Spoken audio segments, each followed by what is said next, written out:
Welcome back to Studio 90 Extra Time, and as promised, please welcome U.S. midfielder Michael Bradley. There he is. All right, first question about the England match. We asked the same question to Rico Clark, but can you talk a little bit just about the battle in the center midfield and how intense was that? He used the word grind to describe it. Yeah, I mean, I think in any big game, the battle in the midfield, you know, who can impose themselves on the other team more, who can close down harder and make the game more difficult, you know, who can do all those things in the center of the field, that goes a long way towards, you know, deciding how the game goes. And so you play against a good team like England, you know they have good players all over the field, but certainly the job on a night like that is to make the game as hard as possible for guys like Gerrard and Lampard. And so for the most part, I thought it was you know, we did a decent job of that. Well, a tremendous effort by yourself and your teammates in that match. Now, you're still a young guy, you're just 22 years old, but because of your dad's coaching career, you've been around professional players almost all your life. Were there some guys when you were just a little guy that you looked up to, you know, as role models?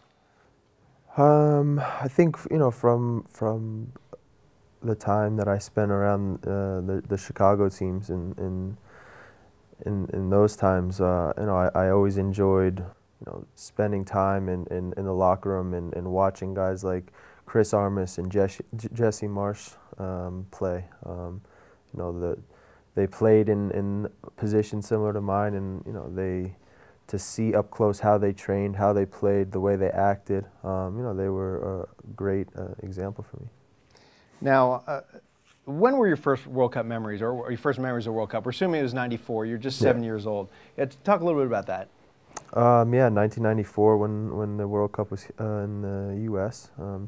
I went to, I think the first game I went to was Mexico-Bulgaria at Giant Stadium. Stoichkov scored a good goal with his left foot. And during that World Cup, Italy and Bulgaria both trained at schools not far from where we were living. And so at different times we got to pop over and watch them train and see that. So yeah, it was a great experience. Now, let's talk about your move from Holland to Germany a little bit here. You had some great success at Heerenveen, but you moved to the Bundesliga with Borussia Mönchengladbach. Was there a marked difference in the levels from the Dutch league to the German league? I think the main thing that you notice is just the German league it's a bigger league. You know, the clubs are bigger, the stadiums are bigger. You know, the attention, the focus. I mean, everything gets bumped up a few notches, and so, you know, every Saturday the stadiums are, you know, every stadium's sold out. You know, and the quality of the games is, I think, really reflects that. You know, the games are hard and physical, and you know, the difference between the teams is not it's not very big. Well, tell me about the support you guys get at Gladbach. You average 46,000 fans a game there. Amazingly, it's just 8th in the Bundesliga. It's 7 clubs that average more. But what's it like to play for such a big club that has so much support, you know, and so many fans following you guys?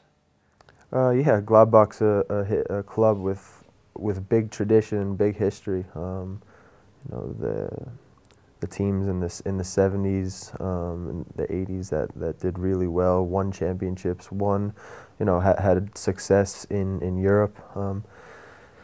The memories of those teams still looms large around the city and the club, and so it's a little bit of a double-edged sword sometimes. You know, the fans are so passionate and committed, and you know, the club is the biggest thing in the city. But having said that, then they do expect that the team and the club will get back to that quickly.